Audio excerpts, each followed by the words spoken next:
My name is Mike Dusick. I'm a captain at Fire Station 31, C shift. Yes, my name is Matt Brown. I'm an engineer at Station 31. My name is Craig Gowdy. I'm a firefighter here at Station 31. My name is Cody Smith. I'm an engineer at Fire Station 31. Brandon McCullough. I'm a firefighter paramedic at Station 14 on 8. On February 11th, 2021, I was waiting to go home, waiting for relief as we call it. I was driving the engine that morning when we got the call to respond to what is now being called the biggest pileup in the state of Texas on I-35.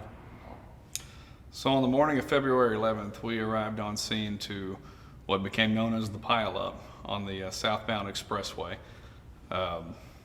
From the perspective of where we were, you could just tell it was a solid wall of vehicles as far as you could see. And the first thing we had to do was to start to figure out what we had in front of us and how many victims we had and what could be done under the circumstances we were in. I was one of the firefighters on Quint 31. We were the first ones to the pileup, and my role was something like that you really don't know until you get there.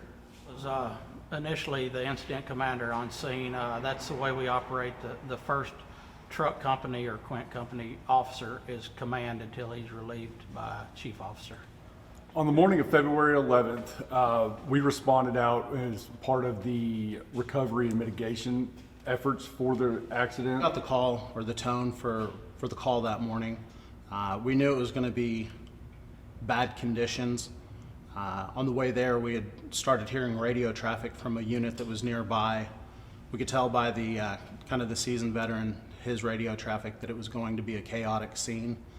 I started slowing down pretty early. It was bad conditions. Even with that, it wasn't enough to not feel out of control as I tried to get the engine to a stop. You get there and it's cars everywhere, gasoline everywhere, vapors. You're still hearing the impacts of cars behind you and seeing the chaos in front of you. Like I said, we heard the radio traffic of what was going on, and as I said, we knew it was going to be bad. We heard everything from 100 plus cars to cars on fire. So, when you're going to any call, you sit there and you kind of mentally prepare yourself. You sit there listening to the radio traffic, and you kind of sit there and get a game plan in your head, and kind of figuring out what you're going to do before you get there. And that was definitely one of those incidents where, you showed up and all that went out the window just due to the magnitude of the situation and the size of the incident and the amount of people that were there. All that went out the window. So our engine and Quint were the first two on scene.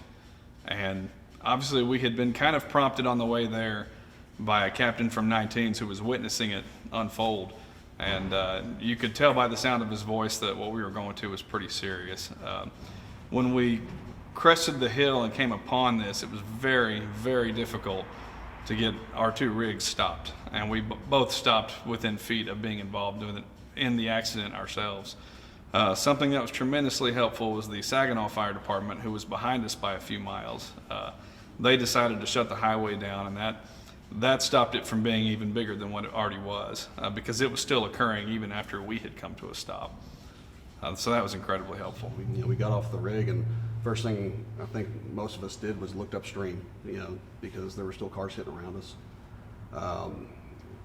Once we, then at that point we turned around and started looking at it, and that's where the mental gymnastics of what am I about to do started, and I think everybody was going through the same process, and my partner and I, which was firefighter Mike McCullough, we just sat there and said, Captain, we're heading into the pile. We'll let you know what we have. Kind of the opposite way. The firefighters actually calmed me down. I was so overwhelmed by the size of this scene. I didn't know what to do with it at first, and then they jumped in and started their triage. I mean, my guys are well trained. We've worked together a long time. They jumped in and I saw that, so I stepped back, more of a command role at that point. I found the bed of a pickup where I set up my makeshift command post, and then got the resources they needed, and until I was relieved by Battalion 3 on scene. We started crawling over cars, and we started going from car to car, and in triage in a situation like that, what we do is we figure out who is wounded, who is walking wounded, who's most severe, and even who's dead. And we prioritize who we can get out with the resources and everything else that we do, and we prioritize to make it as efficient as we can to get everybody out.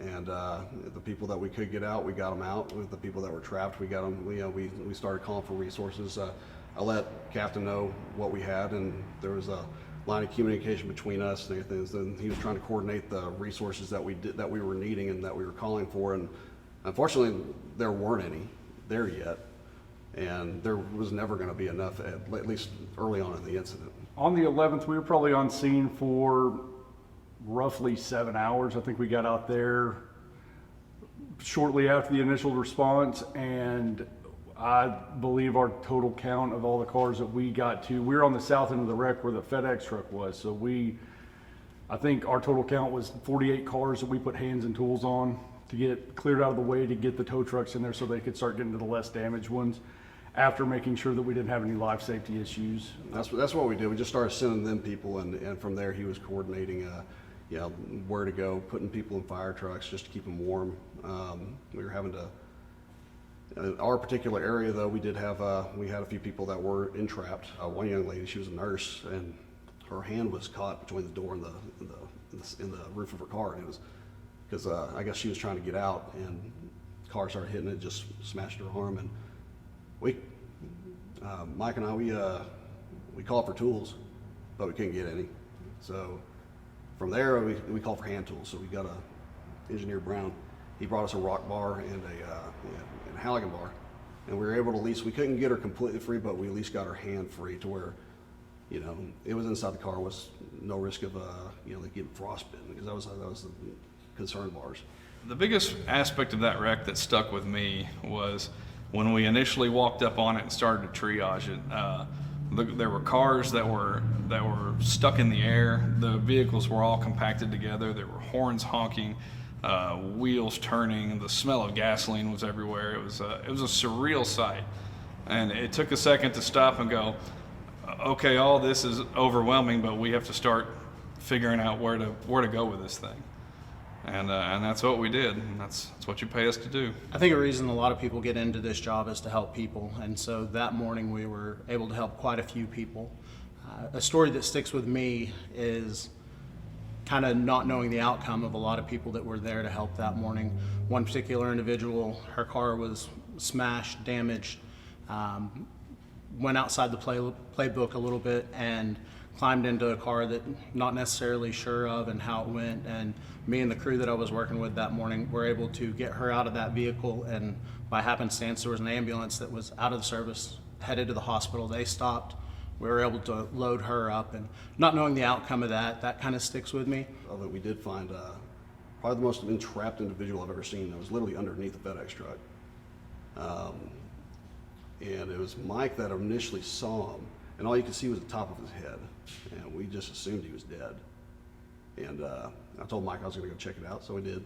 And I'll be darned if the guy wasn't talking to me. And he was alert. He knew what happened. He remembered how it happened, and he was able to talk to me. And that was probably the craziest thing. 'Cause I've never been in a situation where I've sat there and talked to a guy that needed to be rescued or cut out of a car, and I had to tell the guy, listen, man, we know you're here. I cannot help you. I don't have the stuff or the people to get you out, but there's other people that I can. So I'm going to go help them, but we know you're here and we're coming back and we're going to get you out. One of the stories that really sticks out to me from that day is during the secondary sweep that we did, I believe it was a green Toyota truck that we just happened to be looking in. I poked my head in there and saw a tail under a seat and crawled in there to see if there was a viable patient at that point, and there was a German Shepherd up under the seat that we were able to get out and hand off. And that was a light takeaway from that day, because there was a lot of dark ones from it, but that was a good one. So a win for us. I don't know of a thing we would do different. It was a good learning experience, and we talked about what went right, what went wrong, what we could do better, and I think we did all we could that morning.